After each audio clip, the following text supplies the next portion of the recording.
Hola, ¿qué tal? Muy buenos días.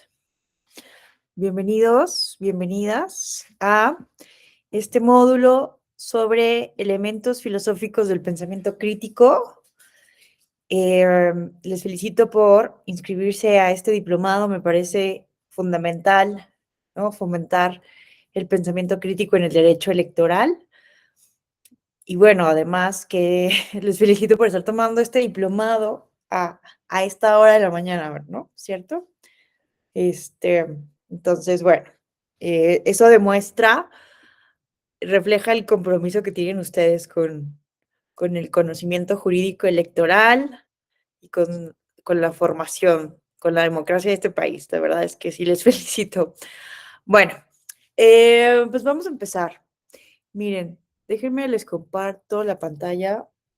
Bueno, me presento, a muchos de ustedes ya los conozco, hemos tenido oportunidad, ¿verdad?, de estar juntos en otras actividades académicas, pero a otros de ustedes tal vez no. Entonces, mi nombre es Alejandra Tello y soy profesora investigadora de esta Escuela Judicial Electoral.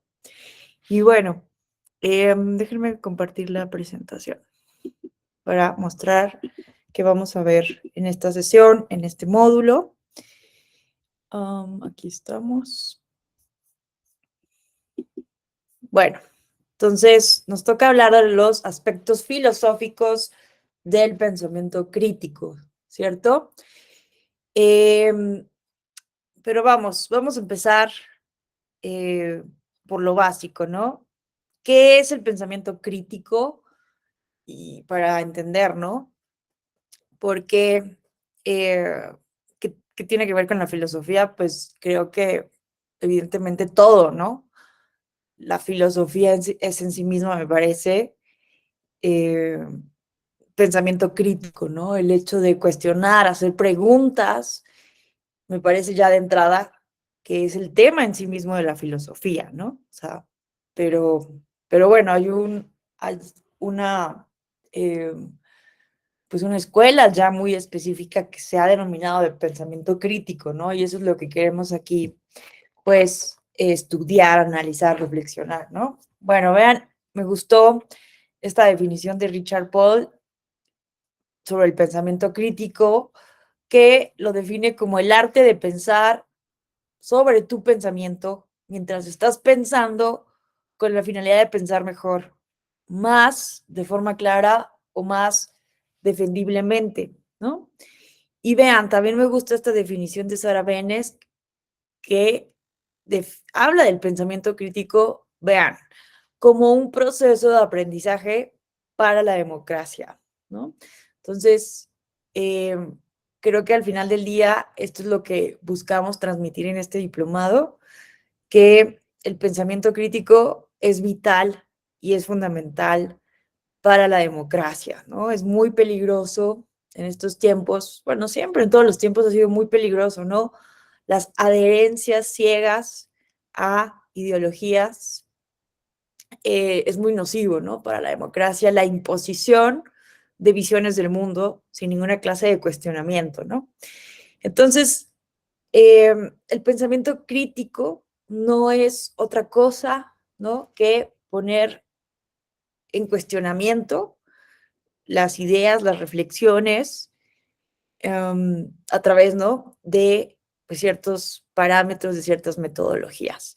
Pero bueno, nos vamos a concentrar específicamente en los elementos filosóficos. Yo considero que, como les decía, eh, la filosofía es en sí misma, ¿no?, el pensamiento crítico. Y entonces, pues no es, pues podemos encontrar, ¿no?, si nos vamos a la filosofía occidental, a nuestra tradición occidental, pues desde los más antiguos filósofos, ¿no? Pensemos en Sócrates, ¿no?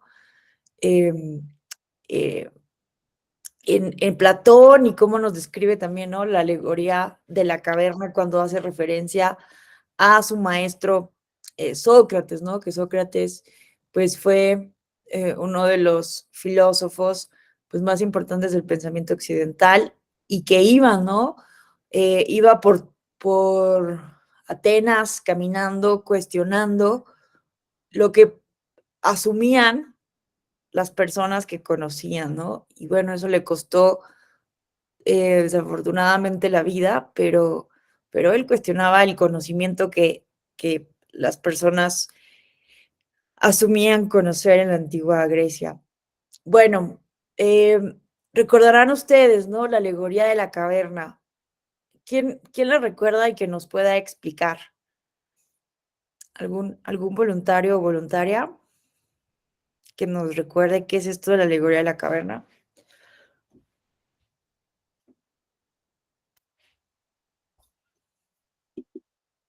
Muy temprano para participar. Muy bien, Álvaro, te escuchamos.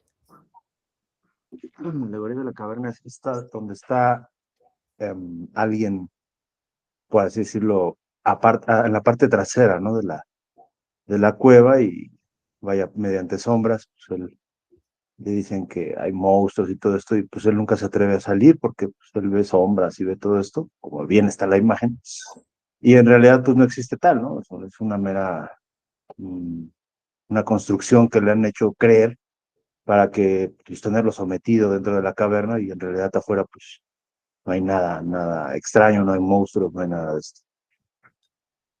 Muchísimas gracias. Sí, ¿no? La alegoría de la caverna eh, es sí, una alegoría, ¿no? Tal como su nombre lo dice, que es utilizada justo, ¿no? Por Platón un poco para mostrar esta diferencia que existe entre la doxa y la episteme, ¿no? Que es un poco lo que Platón consideraba la diferencia entre el conocimiento, episteme, y la doxa, ¿no? La doxa como la opinión, como ese conocimiento que tenemos primero de las cosas, ¿no? Entonces, esta alegoría de la caverna habla, ¿no? De una clase de mito de personas, ¿no? Bueno, la alegoría implica que todos estamos dentro de una clase de caverna, de una cueva, y que todos vemos estas sombras, ¿no? Estos monstruos que nos menciona su compañero, como todas estas opiniones, toda esta doxa, pues es todo este conocimiento que tenemos de primera mano que nos ha sido transmitido, ¿no? Por nuestros padres, por nuestros amigos, a través del habla, de lo que escuchamos en la televisión. Bueno, en esa época, evidentemente, pues no había televisión, ¿cierto? Pero hace referencia, ¿no? Estas sombras es lo que se refleja de la realidad, ¿no? De lo que es en sí mismo o el conocimiento, que el conocimiento pues está reflejado, ¿no? O sea, la realidad a partir, ¿no? De estas personas, que en realidad, pues también, ¿no? Se puede entender como personas que buscan manipular, ¿no? A las personas para tenerlas sometidas. Pero entonces, justo aquí podemos hacer alusión, ¿no? Al pensamiento crítico. Cuando empezamos a intentar conocer, ¿no? Platón sí creía en la posibilidad de conocer. Ya saben que hay filósofos que cuestionan, ¿no? La posibilidad de conocer la verdad, ¿no? Esa aspiración de la filosofía de conocer la verdad, pues hay filósofos que renuncian a esa posibilidad, ¿no? Nos hablan de esa imposibilidad, pero Platón sí es, ¿no? Es un filósofo idealista, ¿cierto? Y entonces sí habla de la posibilidad de conocer la verdad, aunque, aunque admite que hay un límite en el conocimiento humano, ¿no? Donde la razón ya no puede llegar, y entonces ahí es cuando recurrimos al mito, ¿no? Por eso habla del mito de las almas, ¿no? Porque unas personas se dedican a gobernar y otras a obedecer. Ayer hablábamos de esto en el diplomado de ética y política, ¿no? Y era por eso, porque para los antiguos, para el mundo helénico, eh, es un politicón, ¿no? Esta idea del animal político, pues los seres humanos, algunos por naturaleza gobernaban porque así era, y algunos obedecían, tenían alma de esclavos o alma de súbditos, porque era así por naturaleza. Y esto, pues, como no podía explicarse, se recurría al mito, ¿no? Y eso es algo que hace Platón. Cuando ya no podemos explicarlo, se recurre al mito. Es muy interesante esto. Pero bueno, la idea es que cuando el ser humano aspira al conocimiento, ¿no? Empieza a conocer, a buscar la episteme, pues justo empieza esta indagación que provoca que el ser humano se dé cuenta que lo que está viendo son sombras y busque salir de la caverna para ver la luz, ¿no? Entonces, esta alegoría nos explica que eh, una vez que las personas salimos de la ignorancia o simplemente del conocimiento que tenemos a la mano de esta doxa, salimos al mundo real, al mundo del conocimiento, ¿no? Y vemos pues la luz, por eso aquí hay un sol y la luz y todo se ve con mayor claridad, ¿no? Entonces, eso es un poco lo que, más o menos, ¿no? Evidentemente es un poco más complejo, pero más o menos así es, ¿no? Como lo que significa esta alegoría de la caverna. El problema está en que muchas veces las personas que salen y conocen, están más cerca del episteme o que conocen o que ven la luz, intentan regresar a la caverna y convencer a las personas de que lo que están viendo son sombras, son prejuicios, son doxas, y es muy difícil, ¿no? Convencerlas. Y bueno, esto lo podemos utilizar para entender muchos fenómenos contemporáneos, ¿no? Como la desinformación, las noticias falsas, muchas veces este fenómeno de la posverdad también, ¿no? Que se habla de la posverdad como un fenómeno contemporáneo, pero me parece que ha existido pues toda la vida, ¿no? No es casualidad que Platón hable de esto, ¿no?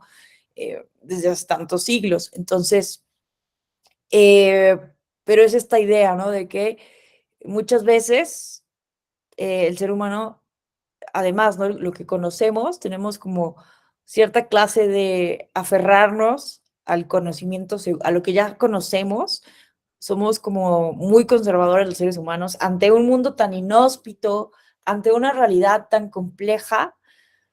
El ser humano pues busca ciertas certezas, busca tener certeza, tenemos como esa obsesión por tener seguridad sobre lo que sabemos, sobre pues sí, para vivir como con más tranquilos, sin miedo, sin angustia. Entonces, pues somos conservadores, conservadoras, ¿no? De cierta manera nos aferramos al conocimiento que ya tenemos y cuando se nos confronta por otras personas eh, lo que sabemos, pues muchas veces esto es lo que se llama la disonancia cognitiva, ¿no? Que tendemos cuando viene un conocimiento nuevo que choca con nuestras creencias preestablecidas, generamos este choque nos genera incomodidad y generalmente pues nos enojamos, pero la reacción muchas veces es aferrarnos a nuestras ideas preconcebidas, ¿no? Y eso genera pues muchísima eh, imposibilidad para el aprendizaje social, ¿no? Entonces, pues bueno, vean como la invitación, ¿no? A cuestionar las ideas para ir más allá de la doxa, de las opiniones, de los prejuicios, pues es una cuestión que viene desde hace muchísimo tiempo, desde la filosofía, desde las primeras tradiciones de la filosofía occidental, ¿no? Pero básicamente la base del pensamiento crítico en la filosofía occidental, pues viene de esto que conocemos como el cogito ergo sum, ¿no? De nuestro querido René Descartes, ¿no? Que publicó su famoso discurso del método en 1637 y que va a ser pues una de las piedras angulares del pensamiento racional, de pues la ilustración y todo esto que fue fundamental para la modernidad, ¿no? Vean esto, me encanta cómo se refiere a esto en su discurso del método. Pero enseguida advertí que mientras de este modo quería pensar que todo era falso, era necesario que yo, quien lo pensaba, fuese algo. Y notando que esta verdad yo pienso, por lo tanto soy, era tan firme y cierta que no podían quebrantarla ni las más extravagantes suposiciones de los escépticos. Juzgué que podía admitirla sin escrúpulo como el primer principio de la filosofía que estaba buscando. Entonces, aquí está, ¿no? Como una pues la reflexión de cómo llega a esta conclusión, ¿no? Este famoso pienso, luego existo, que bueno, que lo hemos un poco malinterpretado, a veces lo malinterpretamos o lo usamos un poco de forma ambigua, ¿no? En la idea de, o sea, se ha pensado como desde un idealismo básicamente, ¿no? De que primero pienso, como que primero viene el mundo de las ideas, un poco en el sentido de Platón, ¿no? Que para Platón primero existe el mundo de las ideas y luego se transforma, ¿no? Se materializa desde la filosofía idealista. Pero no es, ¿no? No es que René Descartes hiciera referencia a que primero está el mundo de su pensamiento para después permitir la existencia, ¿no? Sino porque René Descartes nos habla justamente de esta necesidad desde la filosofía de cuestionarlo todo, ¿no? De preguntarlo todo, de dudar todo, que es el principio básico del pensamiento científico. Hacer preguntas, cuestionarlo, ¿no? No quedarnos con estas primeras ideas, ¿no? Entonces, también pensemos en un mundo heredado, ¿no? De la Edad Media, pues donde había muchísimos conocimientos, pues muy esotéricos, por decir algo, ¿no? Aunque la palabra esotérica quiere decir como, no es como lo interpretamos actualmente, sino de lo esotérico tiene que ver con un conocimiento sombrío, ¿no? Pero bueno, eh, entonces, ¿qué quería decir Descartes, no? Que, y por eso hace referencia a los escépticos, ¿no? Entonces, él dice, si no establecía en mi filosofía una primera verdad, algo que fuera cierto, pues entonces todo se puede cuestionar, ¿no? O sea, está René Descartes hablándonos del conflicto de caer en un completo nihilismo, ¿no? Una negación absoluta de todas las cosas. Dice él, pues no, a ver, espérense, ¿no? No podemos simplemente negarlo todo. Entonces, su filosofía está basada en la verdad cierta de que él es algo, ¿no? De que yo, mi pensamiento, existimos, ¿no? Entonces, si yo soy algo y yo estoy pensando, entonces yo existo y eso no puede ser negado, ¿no? Entonces, esa es la base del pensamiento racionalista, es como lo que permite a partir de ahí dudar de todo lo demás, ¿no? Pero a partir de que existimos, ¿no? De que pensamos, de que existimos, entonces es posible cuestionarlo todo. Evidentemente ha sido bastante cuestionado ya René Descartes, ¿no? Por el mismo Nietzsche u otros filósofos, eh, que lo han cuestionado bastante, ¿no? Heidegger, etcétera, Hegel. Entonces, eh, pero es la base del método científico, del racionalismo occidental, ¿no? Entonces, aquí, evidentemente, pues está una de las bases más importantes desde la filosofía occidental del pensamiento crítico, ¿no? Y bueno, pues todas estas contestaciones, respuestas a Descartes, pues ya sabemos, ¿no? Que forma parte de la historia de la filosofía y que pues la base también del mismo pensamiento crítico. Ahora, eh, quiero hablarles, ¿no? De cuáles son los enfoques del pensamiento crítico. Vamos a ver que hay diferentes escuelas. Una escuela que está muy anclada desde el positivismo científico, otra, ¿no?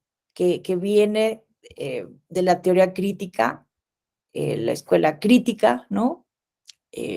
Vamos a ver qué es esto de la teoría crítica, que también es considerada, ¿no? Como una escuela importantísima del pensamiento crítico. Y entonces vamos a ver cuáles son algunas de los elementos filosóficos contemporáneos más importantes, más sobresalientes en la actualidad, ¿no?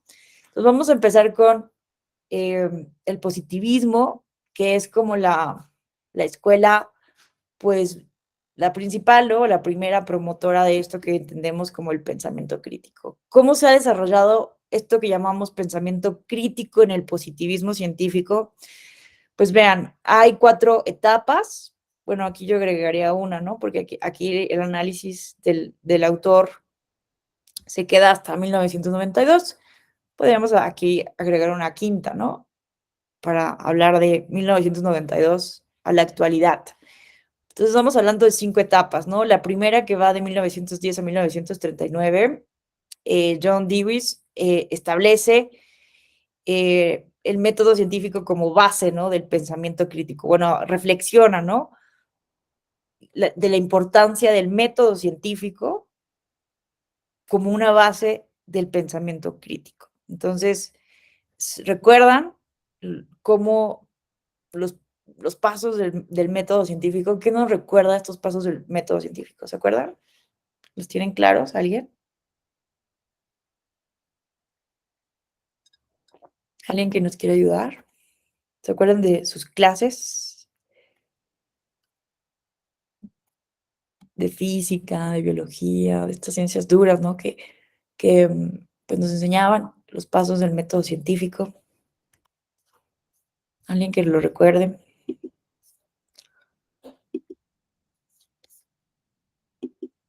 ¿No?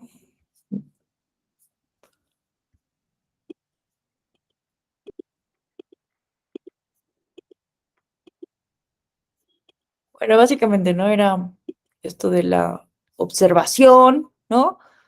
La experimentación, planteamiento de hipótesis, ¿no? Y llegar a conclusiones, ¿no? ¿Se acuerdan? Eh, esto, ahí está. Bueno, entonces, para el positivismo científico, estos pasos del método científico, vamos a verlos bien, porque es que yo no me lo sé de memoria, pero método, vamos a verlos bien para recordar.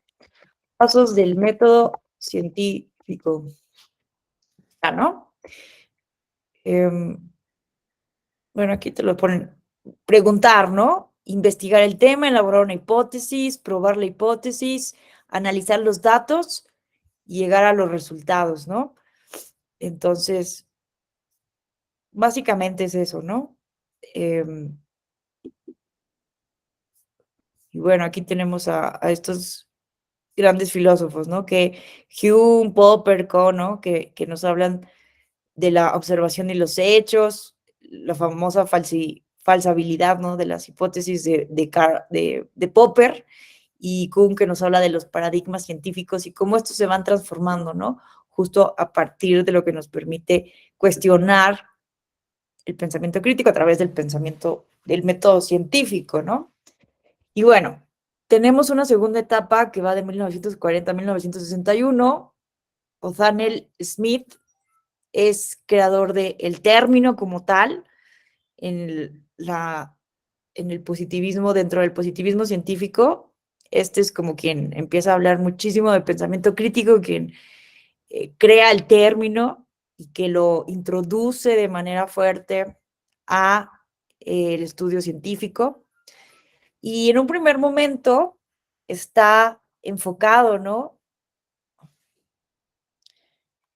A juzgar la precisión de las afirmaciones, ¿no? Vamos a ver que, sobre todo en el positivismo científico, el pensamiento crítico va a funcionar para perfeccionar el método científico, para perfeccionar las afirmaciones, lo que la comunidad científica va a reconocer en un momento dado como lo verdadero, ¿no? Como las leyes generales, como las conclusiones ciertas de la ciencia, ¿no? Como este conocimiento que en un momento dado se reconoce como el último, ¿no? Por decirlo de alguna manera.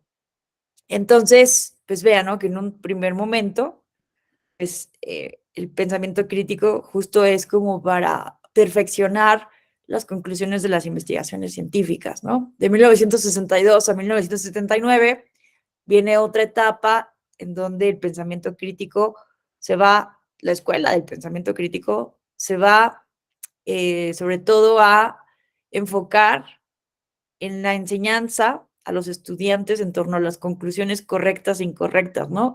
Porque vemos que una cosa es lo que nos pueden arrojar los datos, los datos de a partir de la experimentación, ¿no? Que utilizamos en nuestro método científico. Una cosa son los datos y otra cosa son las conclusiones, las inferencias que hacemos a partir de pues, los resultados de nuestras investigaciones, ¿no? No sé si a ustedes les ha pasado, bueno, a mí sí, en una ocasión, bueno, todos podemos cometer, ¿no? Errores desde el punto de vista lógico en nuestro pensamiento, ¿no? Pero a mí sí me ha pasado que no estaba leyendo, no les voy a decir de quién era, pero un trabajo de investigación, y toda su investigación parecía que iba a llegar, permitía, ¿no? Inferir que iba a llegar a una conclusión, pero a pesar de que toda su investigación daba pruebas de A, al final afirmaba B, ¿no? Entonces, justo el pensamiento crítico en esta parte del positivismo científico, bueno, todo nos puede llegar a ocurrir, ¿no? Porque los seres humanos somos falibles, ¿no? Y quien piense lo contrario, pues yo creo que está pensando que es un dios o diosa, ¿no? Eh, entonces, esto es importantísimo como parte de los elementos filosóficos del pensamiento crítico, justo eso, ¿no? Reconocer que los seres humanos, pues somos falibles, no podemos aspirar a conocer la verdad absoluta. Entonces, pues bueno, creo que eso es fundamental también entenderlo en el pensamiento crítico y por eso es mucho más importante estar permanentemente poniendo a prueba lo que pensamos que sabemos, ¿no? Entonces, aquí lo importante, bueno, en esta etapa, en la década de los 60, 70, el pensamiento crítico va a fomentar, mejorar, perfeccionar la metodología que utilizan los estudiantes para hacer sus conclusiones a partir de sus investigaciones, ¿no? Y algo también importante es que empieza a relacionarse el pensamiento crítico con el pensamiento creativo, porque pues también hay hoy dentro del mismo positivismo científico, pues cuestionamientos dentro de la misma escuela de la rigidez del propio método, ¿no? De la rigidez, de pues a veces lo gris que se pueden volver las investigaciones o el seguimiento de la misma tradición como muy rígida, ¿no? De lo que se debe hacer o no hacer en una investigación. Entonces, también el pensamiento crítico dentro del positivismo científico tiene que ver con incentivar la creatividad, ¿no? Que no nos limitemos a cierto tipo de investigaciones o experimentos, sino que podemos hacer otro tipo de cosas, ¿no? Y esto pues pasa muchísimo, por ejemplo, en las ciencias sociales, ¿no? Que pues se va a innovar muchísimo durante el siglo XX, ¿no? En la metodología de investigación, ¿no? En hacer entrevistas, imagínense, ¿no? Empezar a utilizar el método de las entrevistas, experimentos eh, con personas a través de diferentes pruebas psicológicas, ¿no? Entonces, eh, la idea del pensamiento crítico en esta etapa del siglo XX tiene que ver con justo, ¿no? Llamar a la creatividad de los investigadores para, pues, innovar, ¿no? Y bueno, básicamente de 1980 a 1992 y en adelante, tiene que ver muchísimo, ¿no? El pensamiento crítico con la resolución de problemas, ¿no? No solamente investigar por investigar, sino que el pensamiento crítico está enfocado también desde un punto de vista social, ¿no? A que la ciencia no solamente pues debe estar al servicio del hombre para, eh, porque sí, ¿no? Sino que debe tener un propósito y uno de los propósitos principales es pues la resolución de los problemas que afectan a la humanidad, ¿no? Entonces, también pensemos, eh, pues también de esta época que viene después de la posguerra, de la segunda posguerra, de la Segunda Guerra Mundial, este periodo de eclipse de la razón, ¿no? Los seres humanos, el positivismo científico entra en una crisis fuertísima, el racionalismo entra en una crisis fuertísima. Pensábamos que con la ciencia y con el conocimiento, casi al estilo de Augusto Comte, ¿no? Y sus tres estadios, ¿recuerdan?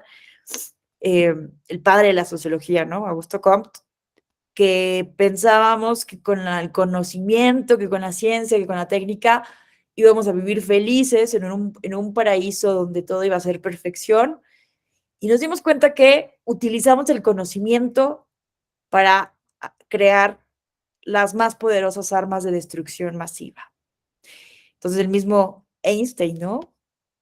El mismo Einstein alguna vez afirmó que si él hubiera sabido que el conocimiento iba a ser usado de esta manera, hubiera preferido ser relojero, ¿no? Porque, o sea, vean qué cuestionamiento qué tan importante al uso de la ciencia, ¿no? Entonces, por eso el pensamiento crítico en los últimos años, dentro de la ciencia, del positivismo científico, ha promovido esto, ¿no? Sí, ciencia, muy bien, pero ¿para qué? ¿Para qué queremos la ciencia? ¿Para crear armas? ¿Para hacer violencia? ¿Para, para buscar cómo estar en la dominación de los enemigos? ¿O para resolver los problemas más duros, ¿no? De las sociedades? Entonces, bueno, esto es un poco, en términos muy generales, cómo se ha ido desenvolviendo o cómo se ha desarrollado esto que Othaniel Smith eh, inaugura como el pensamiento crítico dentro de la escuela del positivismo científico. Pero evidentemente no es lo único que existe sobre pensamiento crítico dentro de las ciencias sociales. Tenemos de manera muy importante y sobresaliente esto que conocemos como la teoría crítica, que pues ustedes recordarán, ¿no? Hacer alusión a la famosa escuela de Frankfurt, fundada en 1930, ¿verdad? En Europa. Y básicamente la escuela de Frankfurt está sustentada o tiene como base epistemológica el marxismo y la teoría psicoanalista, ¿no? De Freud.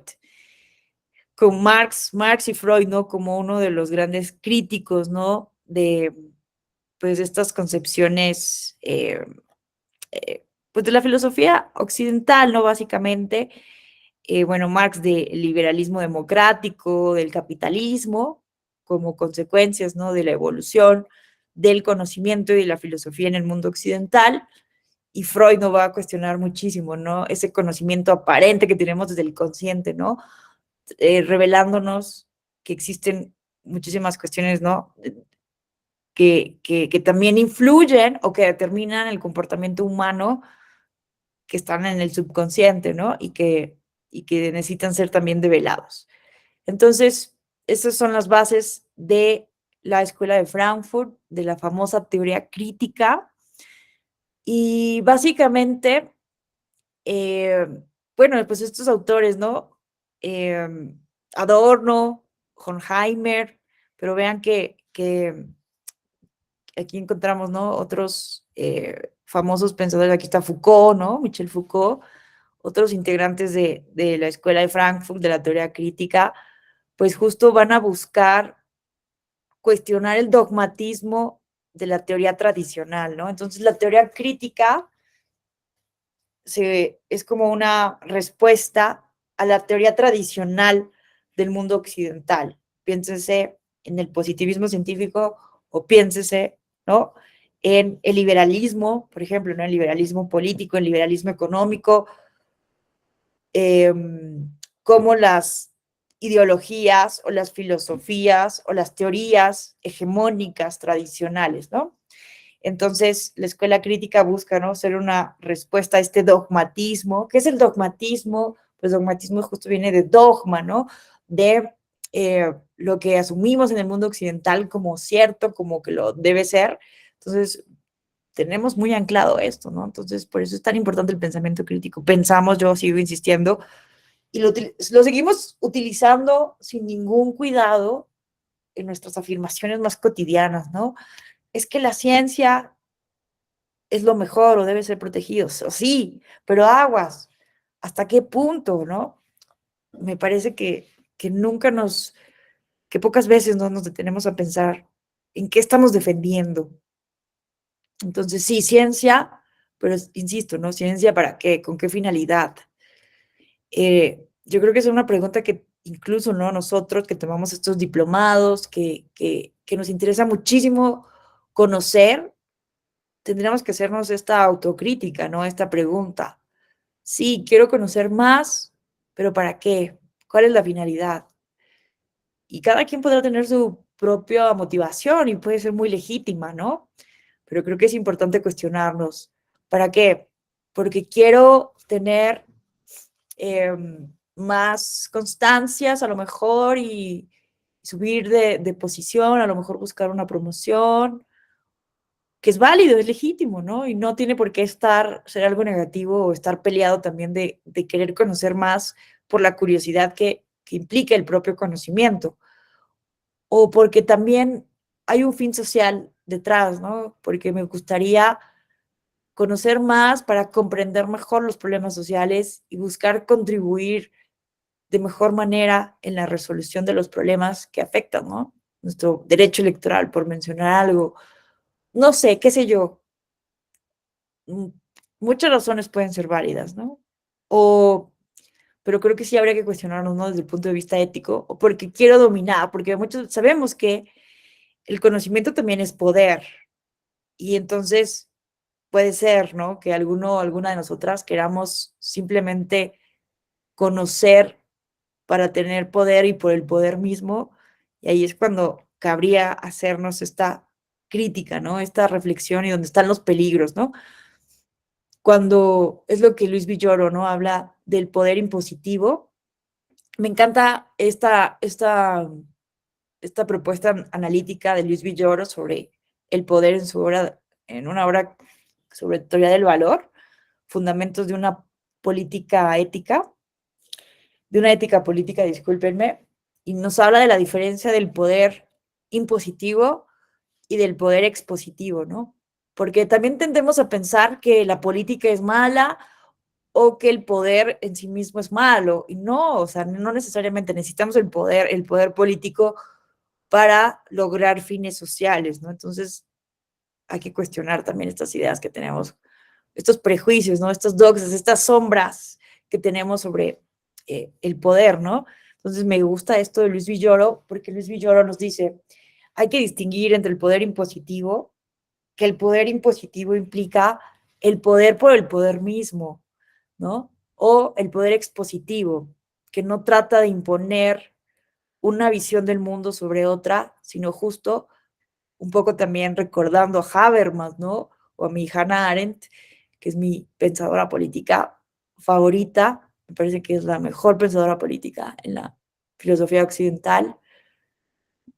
O sea, imagínense, Hannah Arendt, ¿no? Estudió a Platón, a Sócrates, a San Agustín, tiene una tesis sobre el amor en San Agustín, estudió o sea, se los estudió a fondo, es una revisión absoluta de la filosofía política, ¿no? A Kant, se estudió evidentemente a Hegel, su maestro era Heidegger.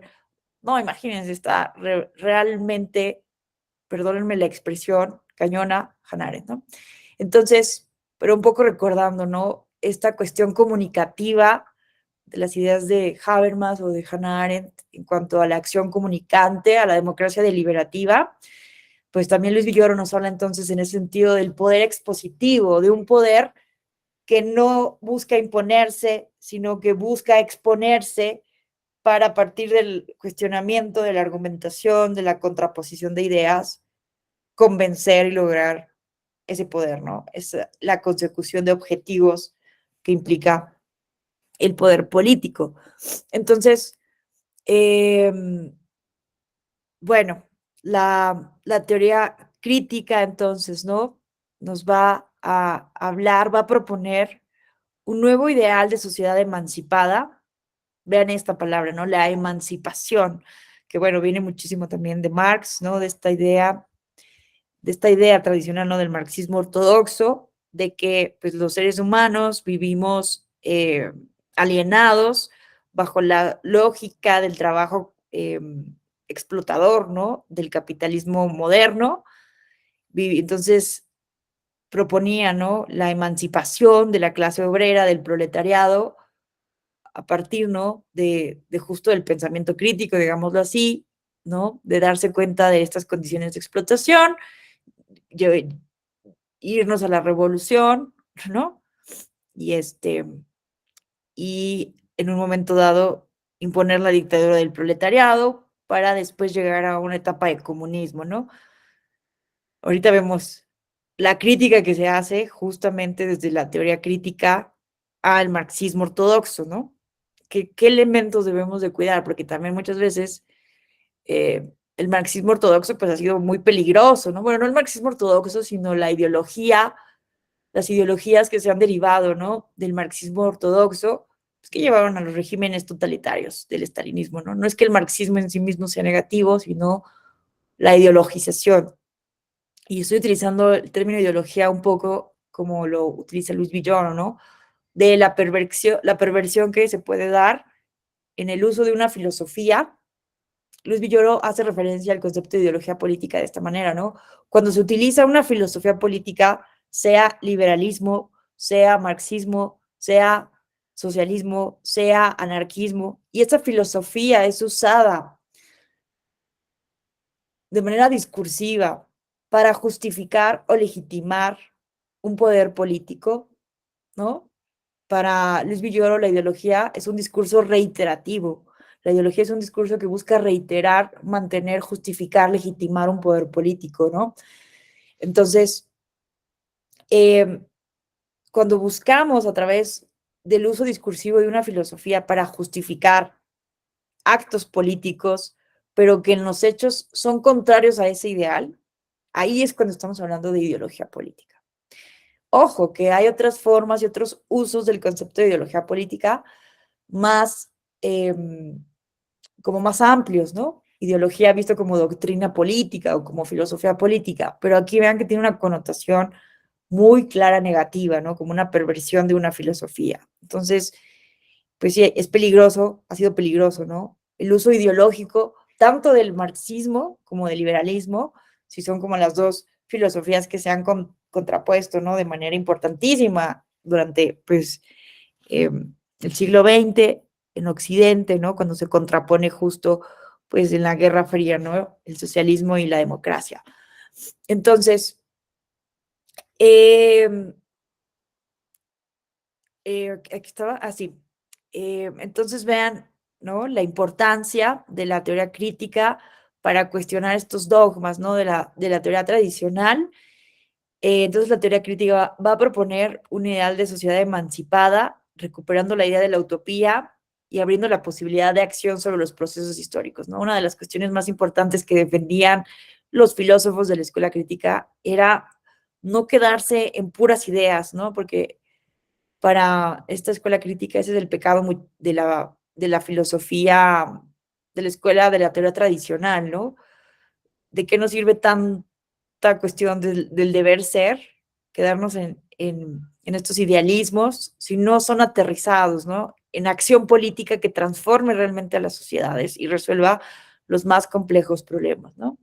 Entonces, bueno, autores que debemos de leer sí o sí, ¿no? Así como un must de la teoría crítica de la Escuela de Frankfurt, pues son evidentemente Max Horkheimer y Adorno. Escriben esta obra magnífica que se llama Dialéctica de la Ilustración, que es justo maravillosa para entender la crítica tan fuerte que hay en la Escuela de Frankfurt, en estos autores del positivismo científico. Vean esto, lo que ellos nos están diciendo tiene que ver con un poco lo que hemos mencionado, con este eclipse de la razón, esta fe ciega en la ciencia, ¿no? Estos autores nos dicen básicamente que nos sentimos ahora muy orgullosos en la época contemporánea, en nuestras sociedades seculares, en nuestros estados laicos, de haber superado ese estadio supersticioso, religioso, ¿no? Y nos sentimos muy orgullosos de haber matado a Dios, ¿no? Pensemos en esto que dice Nietzsche, ¿no? Eh, de la muerte de Dios, ¿no? No sé si han leído esta parte, ¿no? Obviamente todo el mundo habla, sabemos, ¿no? Que Nietzsche es quien habla de la muerte de Dios, ¿no? Que sale un loco gritando, se ha muerto Dios, ¿no? Y las personas se le quedan viendo como, ¿qué le pasa a esta persona, no? Entonces se burlan de él. ¿Sí de qué? O sea, ¿cómo que se murió? ¿Ya no está? pues, como que se burlan de esta persona, ¿no? Pues, ¿dónde está su cadáver, no? No sé, algo así. Y entonces, el, em, este loco, ¿no? Que hace referencia a Nietzsche, que va gritando, ¿se ha muerto Dios?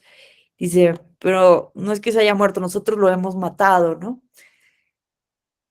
Entonces, nosotros nos sentimos muy orgullosos en el mundo contemporáneo de la muerte de Dios, de haber superado el pensamiento supersticioso, metafísico, ¿no? Hay una cancelación del alma en el mundo moderno, en el proyecto de la modernidad. No existe eso que conocemos alma, existe la ciencia, el conocimiento objetivo, verificable. Pero ¿qué nos dicen estos autores en la dialéctica de la ilustración? Algo fundamental. Eso que nosotros teníamos por Dios, ese conocimiento, lo matamos, pero no se quedó ahí un vacío, sino que la ciencia, el conocimiento científico, se convirtió en nuestra nueva diosa. Entonces, esto me parece así como fuertísimo, ¿no? Y es bien importante que también lo reconozcamos, que es mentira, ¿no? Que somos seres humanos libres de todo dogmatismo, porque simplemente modificamos esa divinidad, ¿no? Esa divinidad que era un Dios producto de la tradición judeocristiana, pues sí, lo modificamos y pusimos a nuestra diosa ciencia. Entonces, es muy buena esta obra. No está negando Horkheimer y Adorno a la ilustración, porque evidentemente el conocimiento científico ha traído muchísimos avances importantísimos, ¿no? Pues la invención de la penicilina, o sea, cuántos avances médicos, científicos no podríamos tener, no hubiera podido aumentar tan exponencialmente la esperanza de vida sin el conocimiento científico, sin la ilustración, ¿no?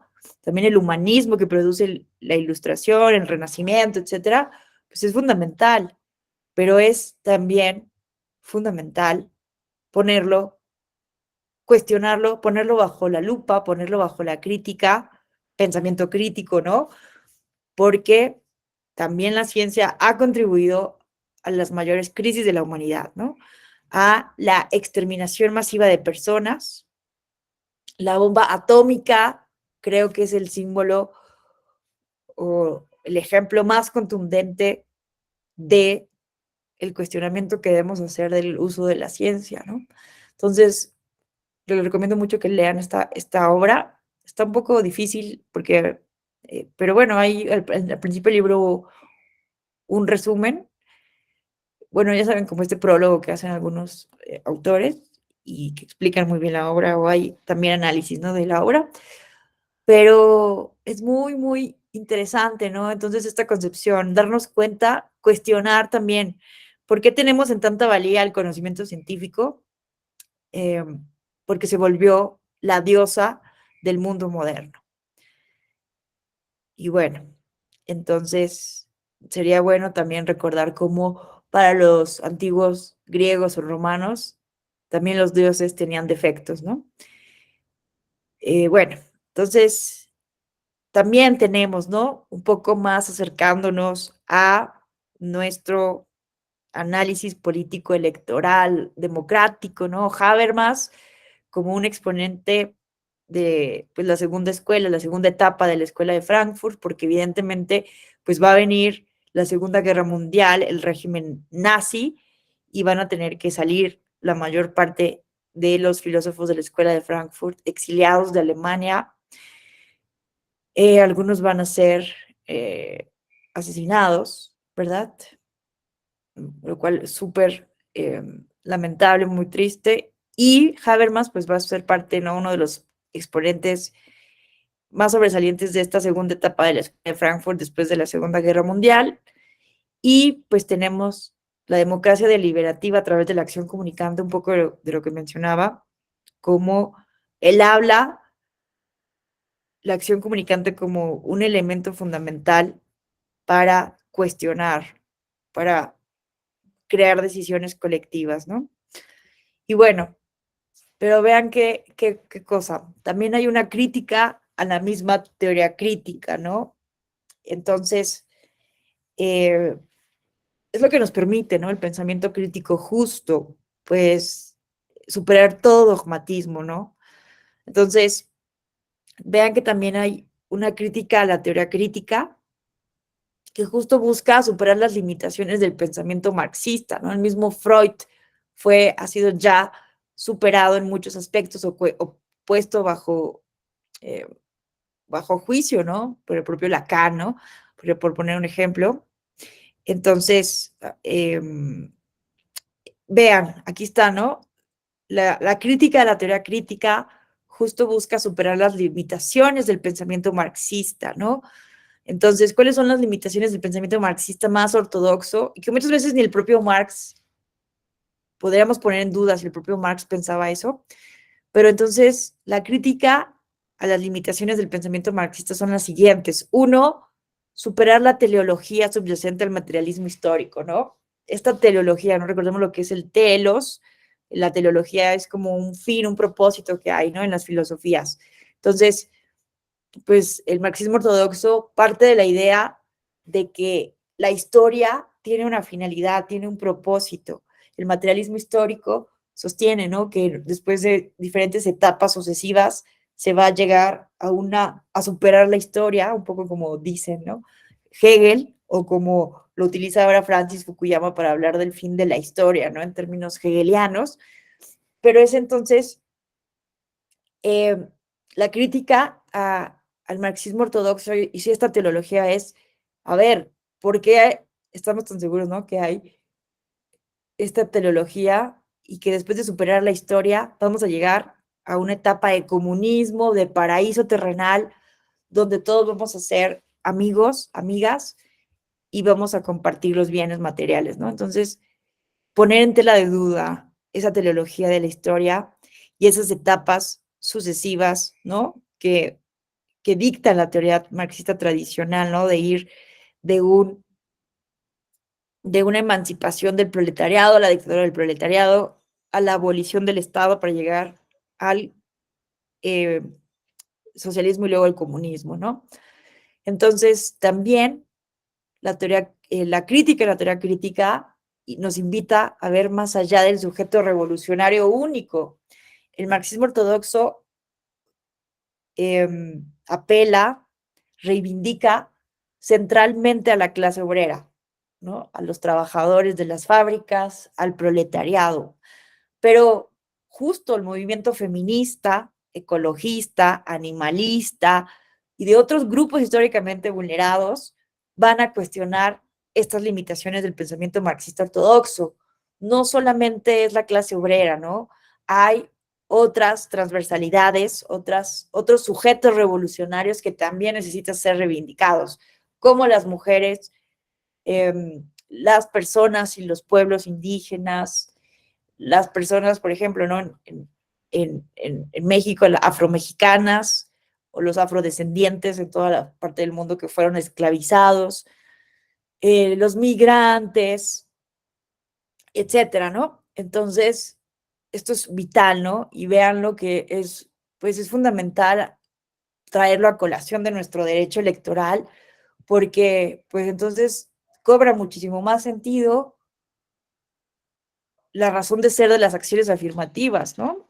Pensemos que, pues, ya está, además, ¿no? En la reforma electoral que todavía no está publicada, pero ya se incorporaron estas acciones afirmativas que se introdujeron en un primer momento por una sentencia, ¿no? Por una decisión jurisprudencial a partir de una demanda, de un litigio estratégico, ¿no? De personas con discapacidad, de la comunidad LGBTI, de la comunidad migrante, que cuestionaron la histórica eh, exclusión de la arena política, ¿no?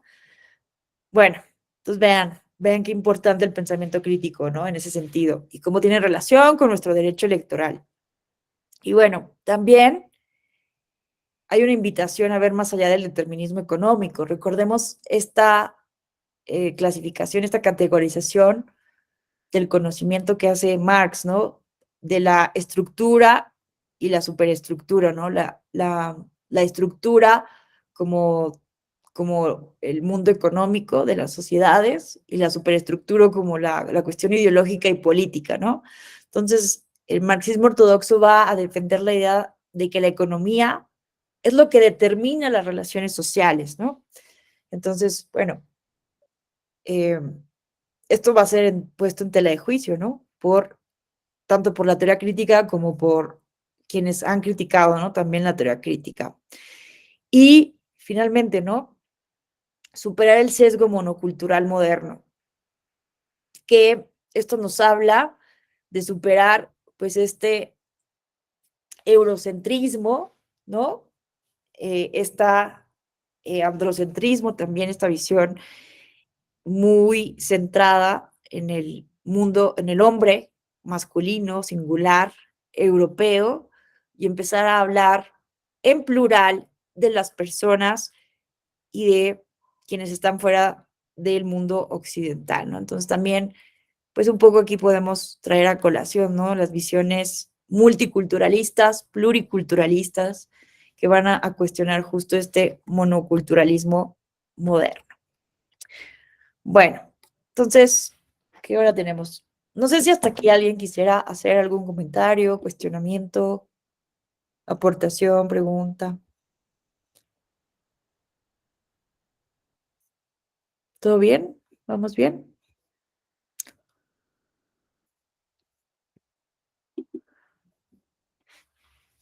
¿Qué tal, Abel? Muy buenos días. Abel nos pregunta, ¿cuál es la aplicabilidad del pensamiento crítico en el derecho electoral? Muy buena pregunta, ¿no? Creo que vale la pena, ¿no? Si estamos aquí hablando de la importancia de cuestionarnos todo y cómo el pensamiento crítico, ¿no? Parte de eso, de hacernos preguntas del por qué, del para qué. Eh, Me parece muy pertinente esto que nos plantea Abel, ¿no? ¿Para qué utilizamos el pensamiento crítico en el derecho electoral? ¿Cuál es la aplicabilidad? A mí me parece que, bueno, no sé qué opinión tengan ustedes, pero a mí me parece que el derecho electoral es uno de los derechos más progresistas que hay en el derecho mexicano, porque desde la creación del Tribunal Electoral del Poder Judicial de la Federación, pues se ha ido como justo cuestionando como interpretaciones formalistas, muy legalistas o muy cerradas de, en su momento, el COFIPE, el Código Federal de Instituciones y Procedimientos Electorales, o en su momento de la Ley General del Sistema de Medios de Impugnación en materia electoral, ¿no? Entonces, un ejemplo muy claro, ¿no? Un ejemplo muy claro, tenemos el JDC. El JDC, que se creó en 1996, pues no se consideraba que era procedente para conocer supuestas violaciones a los derechos políticos de las militancias partidistas. Entonces, eh, yo creo que justo, ¿no? Bueno, había aquí una interpretación muy formalista, muy cerrada, de que la Ley General del Sistema de Medios de Impugnación en materia electoral no consideraba al partido político como una autoridad y eh, los supuestos de admisión del JDC de procedencia del juicio para la protección de los derechos políticos y electorales de la ciudadanía, ¿no? Justo señalaba que era procedente para cuestionar actos, bueno, que tenía que notificar a las autoridades responsables de las presuntas violaciones. Pero aquí las magistraturas electorales, en un primer momento, pues consideraban que no podía equipararse al partido político como una autoridad electoral, ¿no? Entonces, evidentemente, esto se va poniendo en tela de juicio, ¿no? Estos, estos dogmas, por decirlo de alguna manera, estas ideas cerradas, ¿no? No, como el partido político no es una autoridad en sí misma, no es procedente el JDC, ¿no? Entonces, esta idea se va poniendo en tela de juicio y es una sentencia, ¿no? Del magistrado José Luis de la Pesa, recuerdo muy bien, en el 2003, en el año, sí, 2003, 2000, bueno, no recuerdo exactamente la fecha, eh, no sé si es en el 2003, que justo va a equiparar los actos de los partidos políticos como un acto de autoridad electoral y a partir de ese año es procedente el JDC para cuestionar violaciones a los derechos político-electorales de la ciudadanía. Entonces, a mí me parece que el pensamiento crítico es muy importante, y no solamente para las magistraturas electorales, sino para los litigantes, para ciudadanos, ciudadanas que queremos defender nuestros derechos, ¿no? Que muchas veces nos dicen, no, esto no es posible de hacerse. Oye, pero estamos hablando de la tutela de los derechos humanos, ¿no? Y desde ese paradigma de la tutela de los derechos humanos, pues se puede justamente cuestionar los dogmatismos de las escuelas más rígidas del formalismo jurídico, ¿no? Que muchas veces anteponen, por poner un ejemplo, ¿no? Que anteponen una interpretación formalista a la tutela de los derechos político-electorales, tal como mandata el artículo primero constitucional y los tratados internacionales. Es un ejemplo, ¿no? Porque podemos tener eh, interpretaciones diferentes, ¿no? Sobre cómo debe ser aplicado el derecho, ¿no? Más formalista, más interpretativista, etcétera. Pero creo que ahí está un ejemplo, ¿no? De que creo que no podría haber una tutela, no, a mí me parece, y esto es como lo más, eh, lo más sucinto que puedo decir, ¿no? A mí me parece que no podría haber, no puede haber en un tribunal constitucional, como es el Tribunal Electoral del Poder Judicial de la Federación, una tutela efectiva de los derechos humanos, de los derechos político-electorales y todos los derechos humanos que están directamente vinculados con ellos, sin pensamiento crítico, ¿no?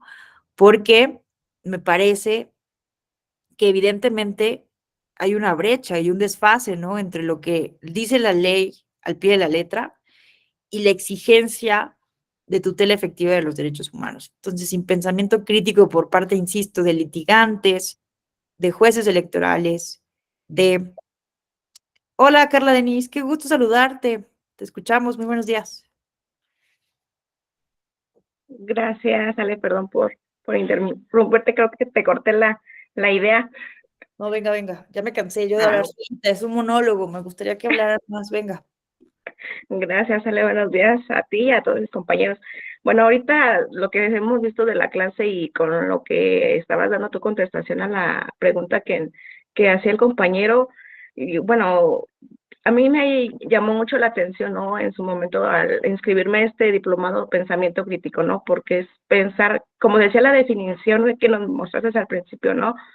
Pensar más allá de nuestros pensamientos. ¿Por qué? Porque no tenemos la verdad absoluta. Entonces, el poder aprender nuevas cosas, como nos hace referencia, algunos lo quieran aprender para poder dominar o tener el control, pero tal vez a otros buscamos la manera de poder saber para poder implementar y tener un mejor entorno o social o político, económico, lo que sea. Y en relación a lo que la pregunta que hacía el compañero me llamó mucho la atención porque como tú bien lo haces referencia, la materia electoral creo que es de las materias principales del derecho que pone en práctica el pensamiento crítico. ¿Por qué? Porque aparte de la normativa se ve más allá de la cuestión o el entorno social, económico, lo vemos con las cuestiones de las comunidades indígenas, la violencia política de género. Entonces, creo que el tribunal siempre ha buscado ir más allá para poder buscar soluciones a las problemáticas que actualmente yo siempre he pensado. La materia electoral está en constante movimiento, en constante cambio. ¿Por qué? Porque no es algo que cada proceso electoral sea igual. Todo proceso es diferente. Yo siempre digo, es como un tipo Big Brother cada proceso porque las reglas cambian, ¿no? Entonces, el tener un pensamiento crítico creo que es la parte principal. ¿Por qué? Porque no, aparte de basarnos con la norma, que es parte fundamental y que es necesaria, también yo considero requisito necesario ver el entorno, ¿no? Lo que está pasando. Entonces, como en ocasiones algunas veces la definen la teoría crítica del conocimiento, ¿no? ¿Cómo podemos llegar a ese punto, aparte de lo que ya está establecido, preguntarnos el más allá, pero también viendo el entorno social? Entonces es lo que quería comentar, Ale. Muchas gracias. No, gracias a ti, Carla, creo que lo has explicado fenomenalmente, muchísimas gracias, además qué gusto saludarte, coincido completamente con lo que acabas de decir, ¿no? Y me hiciste también reflexionar en otra parte, ¿no? Porque también muchas veces podemos pensar y caer en un dogmatismo, ¿no? De que las autoridades electorales no se equivocan, ¿no? Y eso tampoco es cierto, ¿no? Entonces también el pensamiento crítico nos ayuda desde la academia, desde la ciudadanía, desde dentro de las propias autoridades, a poner en tela de juicio el actuar, ¿no? De las autoridades. Entonces también es muy importante con el pensamiento crítico, pues también cuestionar, revisar las sentencias, la argumentación e impulsar, ¿no? A que las autoridades también hagan mejor su trabajo. También las autoridades son perfectibles, ¿no? Entonces creo que eso ha sido también una debilidad que hemos tenido. Es que, bueno, no me quiero meter en estos temas, porque iba a hablar de la reforma electoral y esto, pero, o sea, hay que reconocer que también hay errores, ¿no? En las autoridades electorales, una autocrítica. A veces caemos en la autocomplacencia y entonces eso también nos debilita para el momento de defender, ¿no? El trabajo de las autoridades, que no caemos también, caemos en una autocomplacencia. Pero, bueno, muchísimas gracias, Carla. Vamos a escuchar ahora a Jesús Alberto. Qué gusto saludarte. Gracias, Alejandra. Muy buenos días a todas y a todos. Pues mi comentario va enfocado precisamente al comentario que ya me antecedió tanto del compañero como de la compañera, un poquito abonando a para qué pienso que nos sirve el pensamiento crítico en el derecho electoral. Y desde mi punto de vista, yo colaboro con el INE en un distrito. Entonces, desde mi punto de vista, creo que es muy importante el estarnos cuestionando cada día lo que hacemos y cómo lo hacemos, porque desde mi perspectiva, las autoridades electorales, eh, pues sin hacer verdad este calificativo, pero como tú lo dijiste, creo que el derecho electoral es uno de los derechos más progresivos o que trata de buscar siempre la garantía más efectiva de los derechos político-electorales de la ciudadanía. Y en ese sentido, pues lo que está normado, pues no necesariamente cumple esas expectativas. Entonces siempre tenemos que estar buscando la manera más eficaz y más efectiva para garantizar los derechos. Máxime cuando, desde mi opinión también, las fuerzas políticas, un día sí y otro también están buscando la manera de darle la vuelta a la ley. Entonces, pues obviamente lo que dice la ley ya no es suficiente porque se está violentando día con día. Entonces sí tenemos que cuestionar pues básicamente la mayor parte de lo que está establecido para garantizar al máximo. Y por ejemplo, ha habido decisiones en el terreno administrativo electoral por parte del Consejo General del INE, en donde pues quizás se ha acusado de que excede sus facultades en materia legislativa, por ejemplo, en materia de paridad de género, en materia de cancha pareja, entre otros muchos temas que se han impulsado y que después el tribunal ha sancionado o en todo caso ha modificado. Sin embargo, pues a mí me parecen esas circunstancias a veces necesarias cuando la autoridad no tiene los elementos necesarios, insisto, para la garantía efectiva de los derechos. Entonces, hasta ahí dejaría mi comentario. Muchas gracias. Muchas gracias, Jesús Alberto. Lo explicaste magnífico, ¿no? Cómo justo se busca, ¿no? La tutela más efectiva, más amplia de los derechos políticos electorales. Muchas gracias. Hola, querido Edgar. Alejandro, te escuchamos. Buenos días.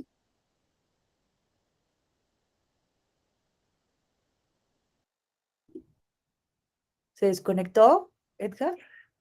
¿No me escuchan? Sí, perdón. Ah, Esto, buenos días. Gracias, compañeros, compañeras. Buen día. Pues que en primer lugar, pues me sumo a la postura que están comentando todos en cuanto a que el derecho electoral es una de las ramas que aplica en mayor medida, con frecuencia, este pensamiento crítico acorde a sus líneas judiciales, jurisprudenciales. O sea, a partir de una reforma, pues existen decisiones y a partir de las decisiones se van creando las tesis y a partir de ahí las jurisprudencias. Sin embargo, eso no quiere decir que siempre estén cuestionando cada criterio, que ya esté firme, que incluso cuando el criterio ya es jurisprudencia y vincula incluso a la propia sala superior para brindar certeza sobre cómo se deben analizar ciertos casos en específico, a pesar de eso, la sala superior sigue cuestionando y aplicando ese pensamiento crítico, ese cuestionamiento conforme a principios y parámetros constitucionales y convencionales. Quiero retomar un ejemplo que para mí fue el más importante en el año pasado, en el año 2022, en el cual, a pesar de que ya existían dos jurisprudencias, me parece que es una de 2013 y 2014 en materia de derecho parlamentario, en las cuales establecen expresamente que las controversias suscitadas en el recinto parlamentario y en las comisiones y comités legislativos son competencia exclusivamente del ámbito parlamentario y excluye la competencia del derecho electoral. Es decir, ya existían dos jurisprudencias vigentes, 2013-2014, relativamente recientes. Sin embargo, la Sala Superior, como comenté el año pasado, no quiso decir que se apartara de esos criterios jurisprudenciales, sino que asumió una interpretación en la que cuestionó esos criterios y dijo, hay que evolucionar, porque esas jurisprudencias se crearon conforme a ciertas circunstancias en ese entonces y había reformas y derecho vigente acorde a otras circunstancias. En la actualidad, en el pasado 2022, pues había otras situaciones. Entonces, permitió evolucionar estos criterios a partir de un pensamiento crítico y a partir de tener un par de medios de impugnación promovidos por algunos legisladores, quienes pertenecían a grupos parlamentarios pequeños y conforme está integrado el Senado de la República, no les permitía integrar la Comisión Permanente del Senado. Y esta Comisión Permanente funciona, como un pleno del Senado en recesos. Entonces, eso quiere decir que desarrollan todas las atribuciones propias de las y los legisladores. Así que si esta conformación no les permitía a esos justiciables, a estas legislaturas, desempeñarse como tal dentro de estos recesos, evidentemente estaba vulnerando un derecho político electoral que no es el de acceder, sino el de permanecer y el de desempeñar todas las atribuciones propias de la representación. Entonces, a partir de eso, todos esos parámetros, creo que, bueno, y algunos otros, ¿no? En su momento leí la sentencia, ya no la recuerdo bien, pero critica esa determinación, y me acuerdo que fue el magistrado Felipe de la Mata quien propuso ese proyecto, en el sentido de que no quiere decir que nos estemos apartando de la jurisprudencia 2013-2014 que nos restringía conocer asuntos o controversias suscitadas en el ámbito parlamentario, sino que cuando el órgano resolutor advierta una incidencia en algún derecho político electoral, en este caso, la posibilidad de representar y a representar a la ciudadanía y a desempeñar todas esas atribuciones que conllevan, pues necesariamente voy a tener que incidir, en esas decisiones, pues sí, parlamentarias, y voy a tener que, restituir en su caso los derechos que se me aduzcan vulnerados. Y sí, efectivamente le revoca esa decisión y la decisión que los excluía, y pues vincula al Senado para que los incorpore a un grupo parlamentario. No recuerdo ya qué efecto tuvo, pero sí se incorporaron precisamente para pues sí, integrar esa comisión permanente en recesos.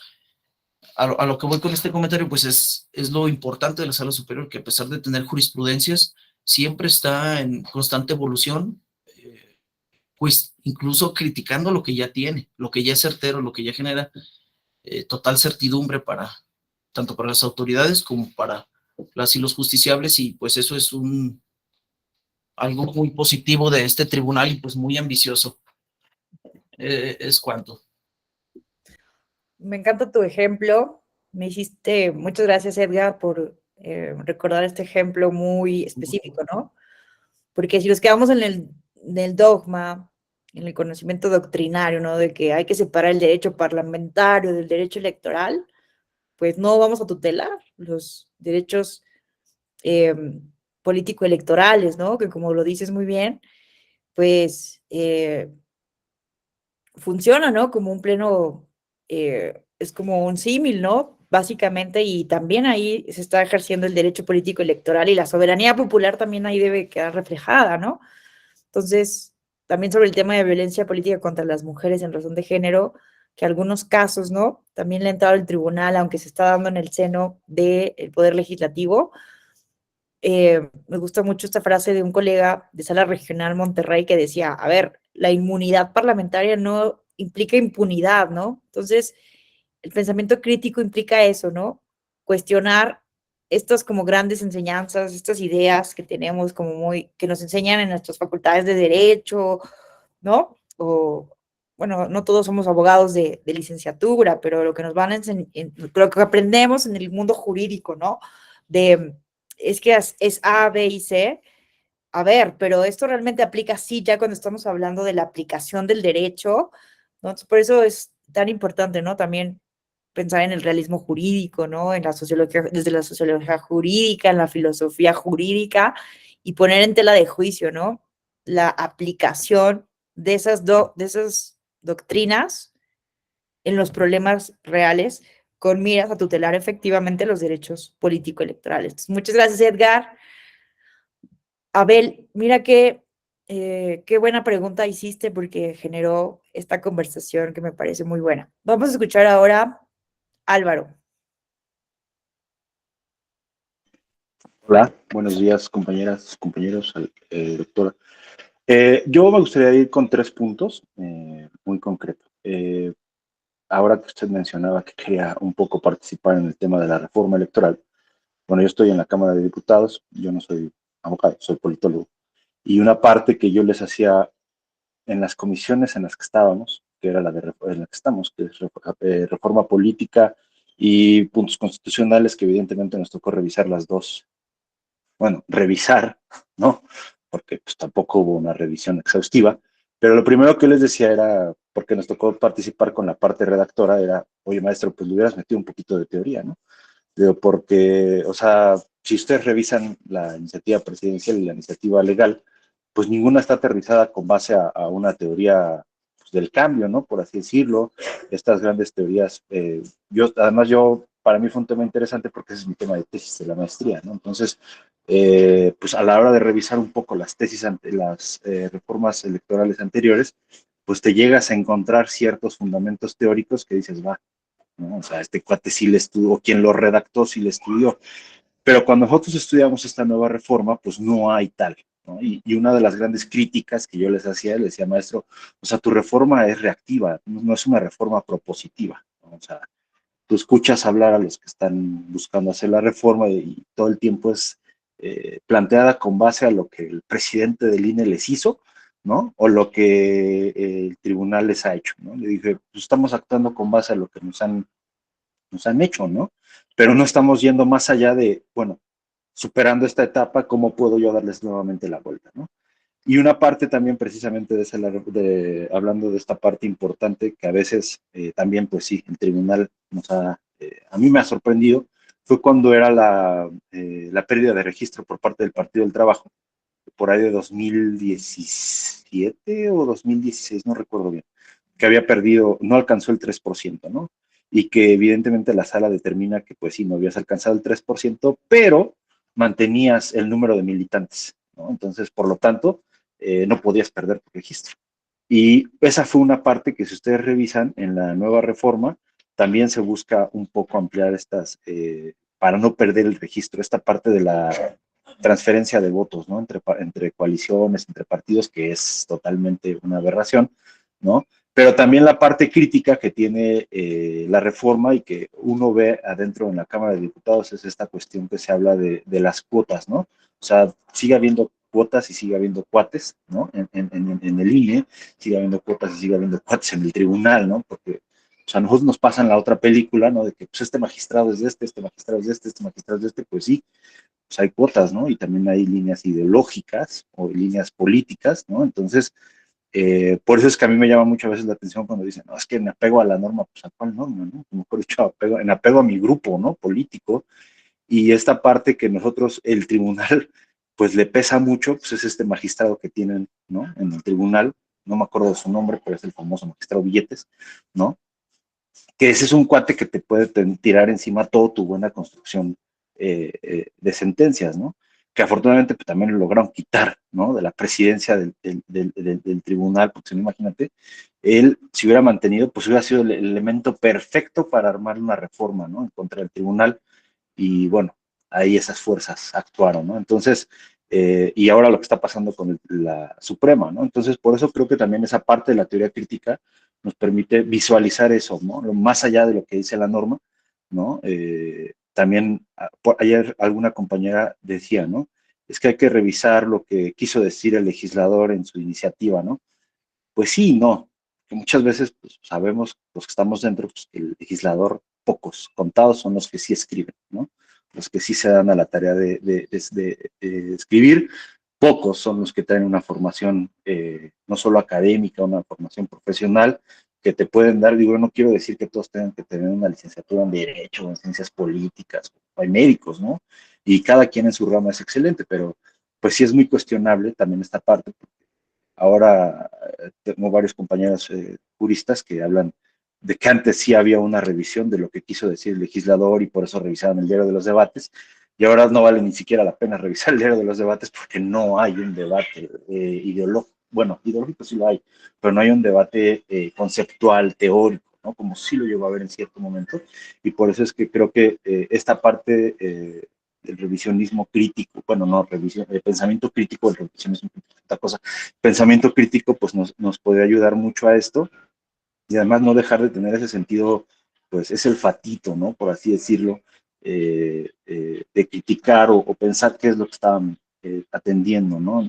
Por ejemplo, en esta reforma, y que además de todo, pues ahora sí que el veneno de esta reforma no solo viene en el articulado, viene en los transitorios, ¿no? Que es a donde no se ha puesto atención y yo sí le recomendaría que le pongan atención, porque ahí es donde hay que estar teniendo mucho cuidado, como fue cuando se quiso ampliar el mandato del presidente Saldívar, ¿no? Entonces, por eso que venía en un transitorio y no en una parte del articulado como tal, ¿no? Entonces, por eso me llama mucho la atención esto y concluyo. Buen día. Muchísimas gracias, Álvaro. Qué interesante, ¿no? También conocer la perspectiva de alguien que está viviendo esto desde el Poder Legislativo. Qué interesante. Entonces, es un ejemplo muy bueno, ¿no? También que el pensamiento crítico nos permite hacer un análisis como el que hace Álvaro, ¿no? De identificar también los aspectos ideológicos de una supuesta reforma electoral, ¿no? Que busca mejorar las instituciones democráticas. El pensamiento crítico nos puede ayudar, ¿no? A develar que, pues, más que mejora, parece que quieren como perjudicar a las autoridades, ¿no? Como dice Álvaro, podemos cuestionar que no tiene, ¿no? Una producción teórica filosófica detrás, que parece que persigue un fin político específico, etcétera, ¿no? Entonces es muy, muy importante también en ese sentido el pensamiento crítico. También nos puede ayudar, ¿no? A cuestionar esta cuestión dogmática que nos enseñan en el derecho, ¿no? De que el legislador es racional, cuando, ¿no? Cuando hablamos de cuál debe ser el papel del juez constitucional al asumir la validez de las normas jurídicas, ¿no? A ver, siempre decimos, no, es que el legislador es racional. A ver, vamos a ver la realidad. ¿Realmente los grupos parlamentarios están siguiendo una racionalidad? A ver, ¿no? ¿O qué racionalidad? La del poder, la de, ¿no? Excelente, muchas gracias, Álvaro. A ver, ¿quién más tiene la mano levantada? Creo que ya. Había otra mano levantada, pero Julio César, ¿ya no quieres participar? Maestra, ¿me escuchan ahí? Sí, te escuchamos. Oh, ok, un saludo a todos.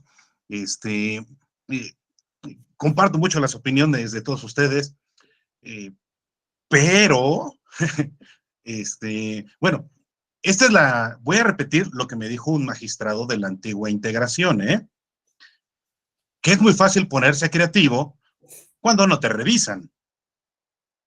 Entonces, como sala superior, no lo revisan, bueno, puede emitir criterios y que son tuteladores y que todos aplaudimos, digo, y eso está muy bien. Eso, la verdad, está muy bien. Pero, ¿qué hay de las autoridades hacia abajo? Pues, al final de cuentas, ellos se pueden poner creativos, pero quien tiene la verdad última, la verdad máxima, pues siempre es a la superior. Entonces, ahí, bueno, ¿qué tanta libertad se puede tener? Y comento esto, ¿por qué? Usted hace un momento habló del JDC, y eso me parece muy interesante. Yo recuerdo en mis clases de filosofía lo que decía San Agustín, que la obligatoriedad elimina la voluntariedad. Y un elemento del pensamiento es el acto volitivo. Y para que sea un acto volitivo, tiene que hacerse en libertad. Entonces, si nosotros recordamos la reforma a los derechos humanos de la Constitución mexicana, bueno, no fue porque el Estado mexicano dijo, lo voy a hacer. No, fue algo porque se lo ordenaron. Vino el caso de Jorge Castañeda. Y bueno, ¿por qué llegó? Pues porque no había un medio impugnativo que tutelara sus derechos políticos electorales. Y bueno, se creó. Y esa parte, digo, qué bueno que se da. Pero entonces aquí mi duda, sobre todo mi duda, y creo que se vale, es hasta dónde tú puedes ser crítico o creativo si te lo mandan. Al final de cuentas acatas y ya elucubrarás la manera de cumplir. Pero no sé si ahí alcance el pensamiento crítico. Muchas gracias, maestro, compañeros. Buenos días. Muchas gracias a ti, Julio César, porque, como dices, se vale, por supuesto, ¿no? Creo que estás trayendo a colación uno de los debates contemporáneos de la filosofía jurídica más importantes. ¿Cuál debe ser el papel del juez constitucional? ¿Cuáles son los límites a la discrecionalidad jurídica, ¿no? Entonces, sí, evidentemente pareciera, ¿no?, que no hay límites y que pueden los magistrados, magistradas de sala superior ponerse muy creativos, y esa es la crítica que se le ha hecho, ¿no?, desde algunos grupos de opinión pública o académicos, de que están yendo más allá, ¿no?, de sus facultades, o que están yendo más allá de lo que dice el legislador. Se critica mucho el activismo judicial, ¿no?, tanto de Suprema Corte o de la Sala Superior. Entonces hay un debate ahí, ¿no? O sea, lo que yo quiero o sea, la tarea del profesor, profesora y del pensamiento crítico, pues yo tengo una opinión, ¿no? Yo tengo una concepción sobre la interpretación y aplicación del derecho en las democracias contemporáneas, pero me parece importante saber que existen otros puntos de vista y que la discrecionalidad de los jueces también debe ser revisada, ¿no? A pesar de que Sala Superior pues es la máxima autoridad, con excepción de las acciones de inconstitucionalidad, pues por eso también es importantísimo, ¿no?, de la academia, desde la sociedad civil, pues también cuestionar las decisiones, ¿no?, como del PT, que nos mencionaba Álvaro, pues fue una de las decisiones más cuestionables que ha tenido este tribunal, entre otras, ¿no? Entonces, es un debate. Entonces, el pensamiento crítico nos debe también, pues no caer el dogmatismo, ¿no?, de que sí, el progresismo y los derechos humanos, a ver, sí, pero justifiquemos, argumentemos, y bueno, al final del día, pues sí, el derecho es opinable, ¿no? Y como no hay verdades absolutas, pues los órganos colegiados son los que tienen la última palabra a través de mayoría de voto, ¿no? Entonces, ahí hay un debate, ¿no?, también se dice, ¿no?, este libro muy bueno de Jeremy Waldron, Contra el gobierno de los jueces, del cual yo no estoy de acuerdo. O sea, yo soy muy crítica de Jeremy Waldron, pero es importantísimo tenerlo en cuenta, ¿no?, que Jeremy Waldron cuestiona esta creatividad, este activismo judicial, estas decisiones que desde el Judicial Review pues son echadas abajo, ¿no?, del legislador. Entonces hay un debate ahí entre pues la tensión que va a haber entre democracia y justicia constitucional, ¿no? En fin, muchas gracias, Julio, gracias, Edgar, gracias. Vengan, muchas gracias a todos quienes participaron, porque vean la riqueza, ¿no?, la riqueza del debate que se puede generar justo apelando al pensamiento crítico, poniendo en tela de juicio pues las decisiones del derecho electoral, las reformas que están ahorita poniendo en jaque a las autoridades electorales, las decisiones, hasta dónde puede llegar la discrecionalidad de los jueces, etcétera, ¿no? Entonces, vean, qué interesante, y creo que hacen muy rica nuestra materia, muy dinámica, muy compleja, y que por eso vale la pena, ¿no?, aquí, en esta Escuela Judicial Electoral, fomentar este tipo de debates con esta maravillosa comunidad comunidad jurídica electoral como son ustedes, y con diferentes perspectivas, ¿no? Porque aquí no solamente hay abogados, sino también politólogas, politólogos, de repente hay otras, ¿no? Comunicólogos, etcétera. Bueno, no sé si ya todos comentaron hasta aquí. ¿No quedó alguien con un comentario en el tintero? Bueno, vamos a terminar con esta parte de como las filosofías contemporáneas que hay sobre el pensamiento crítico para terminar nuestra sesión.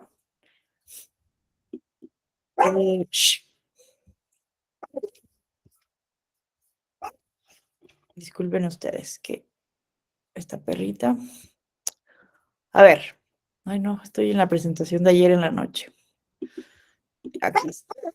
Bueno, entonces ya hablamos básicamente, ¿no? De las dos escuelas que hay relacionadas con el pensamiento crítico, desde la teoría tradicional, que es el positivismo científico, y la teoría crítica, ¿no? Como la principal escuela que va a cuestionar el dogmatismo de la teoría tradicional. Pero dentro de la misma crítica a la teoría tradicional y a la misma teoría crítica, pues podemos, por ejemplo, hacer mención, ¿no? De este famoso giro decolonial, ¿no? Que es una de las filosofías latinoamericanas más influyentes en las ciencias sociales, ¿no? Boaventura Sousa de Santos, ¿no? Es uno de sus principales exponentes y que justo van a poner en tela de juicio, pues, esta visión eurocentrista, ¿no? Pues, de las ciencias sociales, del conocimiento. Ay, ¿por qué se salió? No puede ser.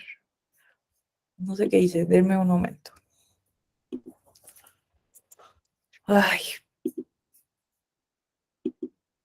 Ay, no, esto es un texto.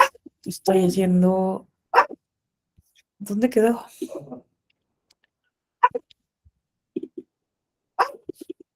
Aquí está, perdonen. Entonces, vean lo que nos dice Boaventura Sousa de Santos, ¿no? Si dejamos de lado las propuestas de progreso, de desarrollo, tal y como son formulados desde el imaginario occidental, en función de qué podemos seguir pensando los procesos emancipadores, creo que tenemos muy anclado todavía, ¿no?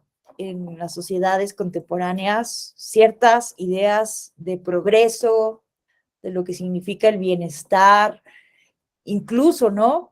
Esta idea de la misma universalidad de los derechos humanos.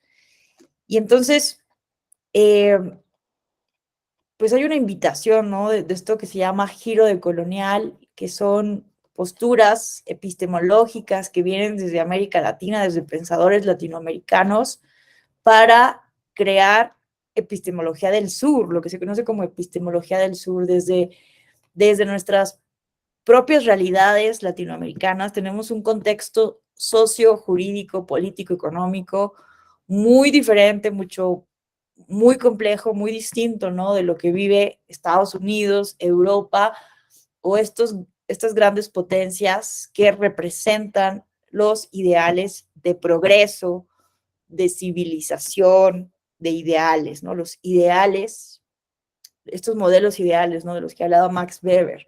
Entonces, pero, ¿qué nos dice Boaventura de Sousa Santos? Si dejamos de lado todo esto, ¿desde dónde podemos partir, no? Entonces, bueno, vamos a leer también esta cita de Manuel Gándara, que nos dice: si entendemos que el fin del colonialismo formal no implicó el fin del colonialismo social, cultural y político, se hace clara la necesidad de asumir procesos de descolonización, de redistribución de poder que enfrenten las nuevas formas en que el colonialismo subsiste bajo nuevas formas, articulando ahora el capitalismo global, ¿no? Entonces, en pocas palabras, el giro decolonial, que es una de las filosofías políticas contemporáneas más influyentes en las ciencias sociales, sobre todo en nuestra región, pues nos proponen eso, ¿no? No quedarnos con la idea de que como ya no hay colonialismo a la manera, ¿no? De que venían los colonizadores y extraían, ¿no? principalmente las minas, los metales, otro tipo, ¿no?, de recursos agropecuarios, etcétera. Decimos, hemos superado esa etapa y ahora somos países libres e independientes, pues todo eso merece siempre ponerse bajo tela de juicio, y el pensamiento crítico pues nos debe justo ayudar, ¿no?, a ver que a pesar de que somos en teoría o bajo el reconocimiento del derecho internacional estados libres y soberanos, hay otras formas de colonialismo social, ¿no?, que impiden justo avanzar en la superación de las grandes desigualdades que existen en la región, ¿no? Entonces, yo quería también presentarles un poco de la pedagogía de la liberación, haciendo alusión a Paulo Freire, porque a mí me parece que justo, ¿no?, la educación, al principio de la presentación, les hablaba de cómo el pensamiento crítico debe ser útil para acelerar el aprendizaje necesario de la democracia. Entonces, me gusta mucho la obra de Paulo Freire porque justo nos habla de la pedagogía de la liberación. A través de la educación, ¿no?, y de una pedagogía específica anclada en el pensamiento crítico, podemos justo las personas, las y los ciudadanos de los estados contemporáneos que aspiramos a ser democracias no solamente liberales, sino también con la garantía de derechos sociales y económicos más igualitarias, pues justo necesitamos emanciparnos a partir de la educación, ¿no? Entonces, la pedagogía de la liberación implica un movimiento de nuevas perspectivas críticas hacia la educación, ¿no? Ya no estamos en el momento de una educación tradicional donde, ¿no? O sea, simplemente pensemos, recordemos cómo eran nuestras clases en la primaria, cómo eran nuestras clases en la secundaria, qué tanto aprendimos y cómo aprendimos cuando íbamos en la primaria, ¿no? Nos enseñaban, leíamos libros de texto, nos enseñaban a subrayar, copiábamos en nuestros cuadernos tal cual, sin cuestionarnos, sin reflexionar sobre lo que estábamos copiando, ¿no? Estábamos hablando de un modelo educativo que sobre todo privilegia o ponderaba la memorización de datos históricos, de nombres de personajes históricos, ¿no? Tenemos como fechas muy grabadas, 1810, ¿no? Inicia el movimiento de independencia, 1910, la Revolución Mexicana, pero ¿qué implicaciones tuvo este movimiento de revolución de independencia? ¿Qué implicaciones políticas, sociales, culturales tuvo la Revolución Mexicana, ¿no? Entonces, el movimiento de las nuevas perspectivas críticas hacia la educación justo busca fomentar y demanda la comprensión de nosotras, de nosotros mismos en relación con nuestra historia, con nuestro quehacer político, educativo, social y cultural, y en relación con el conocimiento y la comprensión del desarrollo de las sociedades. Entonces, no se trata, como les decía, ¿no?, de aprender por aprender, estudiar por estudiar, pasar la escuela por pasar la escuela, ¿no? Sacar 10 en un examen porque me aprendí todos los hechos históricos, todos los datos, las fechas. No se trata de memorizar, se trata entonces de vernos como participantes importantísimos y fundamentales de todos los procesos históricos, de todos los procesos sociales que vivimos, ¿no?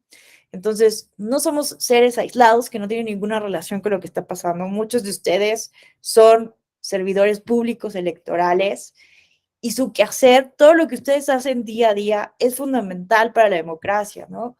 Entonces, justo la pedagogía de la liberación y todos estos movimientos demandan, ¿no?, ese compromiso y esa responsabilidad con el conocimiento, con el pensamiento crítico, con poner en tela de juicio el conocimiento que estamos aprendiendo y difundiendo, ¿no?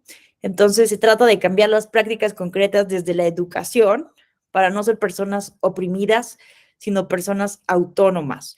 Entonces, yo no sé qué opinen, pero, por ejemplo, desde mi perspectiva, ¿no? Creo que nuestro derecho electoral, yo a veces soy muy crítica del derecho electoral, porque si bien bueno, es el derecho desde mi perspectiva más progresista, también me parece que tenemos una sobreregulación, o sea, pensando en las reglas del juego electoral, como lo dijo muy bien esta Carla Denise, ¿no? Siempre están cambiando las reglas del juego. Más allá de que nuestro derecho electoral sea muy dinámico y progresista porque avanza y evoluciona, o sea, también hay que reconocer que los actores políticos cambian las reglas del juego también a conveniencia, ¿no? Entonces, también hay que reconocer que nuestro derecho electoral está sobreregulado. Tenemos una gran cantidad de reglas, de leyes, ¿no? De jurisprudencia. Entonces, la gran producción normativa no necesariamente da cuenta de la salud de nuestro sistema político electoral. Lo decía el otro día en una sesión, no conozco otro país en el mundo que tenga tanta regulación, con excepción de Brasil, ¿eh? Brasil me sorprendió. Tuve oportunidad de observar las elecciones de Brasil, la primera y la segunda vuelta apenas en octubre de 2022. Eh, Híjole, me sorprendió muchísimo el caso brasileño porque el Tribunal Superior Electoral así se promociona, ¿no? Como un tribunal que tiene una tradición de 90 años. O sea, nuestro Tribunal Electoral del Poder Judicial de la Federación, con toda la producción normativa y jurisprudencial, tiene 25 años, 1996, ¿no? Porque el TRIFE y el TRICOEL, pues realmente no hay ahí, no hay nada. Y bueno, también esta tradición de que el amparo no era procedente en materia electoral, la tesis Vallarta, etcétera, ¿no? Todo eso nos trajo un retraso de la justicia electoral de más de 150 años aproximadamente, ¿no? Y Brasil, bueno, con la interrupción de la dictadura en Brasil, pero bueno, además, Brasil es un contexto diferente, ¿no? Porque en Brasil no hubo una guerra de independencia, se independizan como un trámite, ¿no? Había ahí, pues Portugal, ¿no? Accede al reconocimiento de la independencia de Brasil, básicamente porque eran aliados, ¿no? Bueno, no me voy a meter en esos rollos porque tampoco soy historiadora y no soy experta en el tema, pero es diferente, ¿no? El contexto brasileño. Pero a lo que voy es que, con excepción de Brasil, no identifico otro caso en el mundo que tenga tanta sobreproducción normativa en materia electoral. No, y Brasil además, no les cuento. La verdad sufrí porque tuve que hacer un análisis de la justicia electoral brasileña.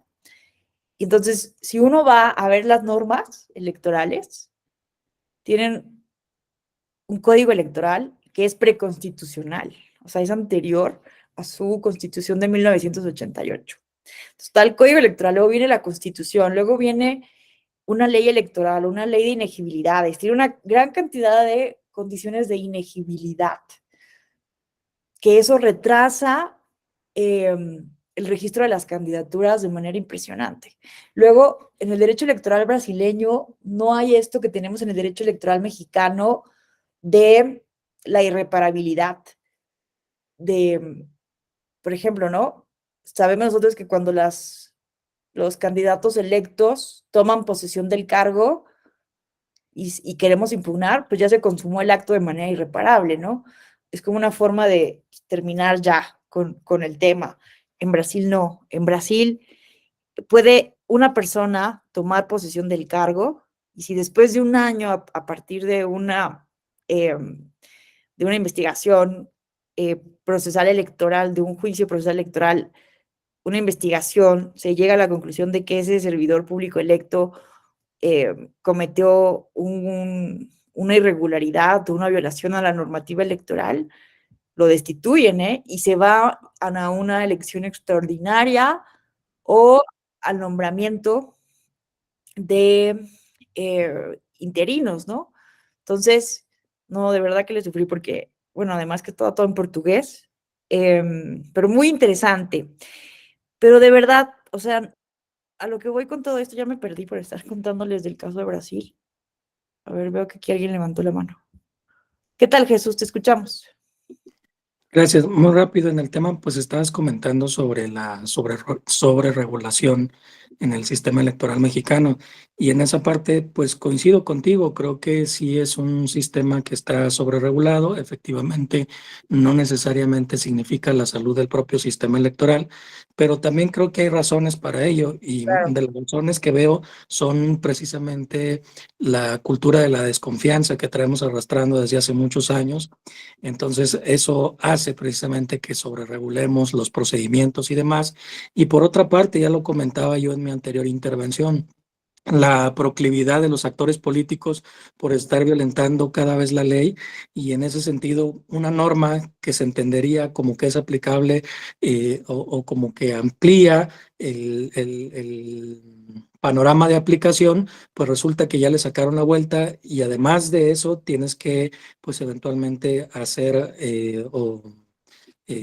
definir reglamentos, definir en las propias leyes otras serie de situaciones adicionales para que no esté pasando, dijo, y casos hay pues muchísimos, ¿no? Pero recordemos lo que pasó con las Juanitas, recordemos lo que pasó con la comunidad MUX, recordemos lo que pasó con topes de gastos de campaña, etcétera.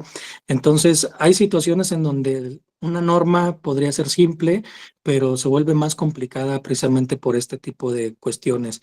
¿Para qué existe la doble insaculación de ciudadanos para la integración de las casillas, etcétera?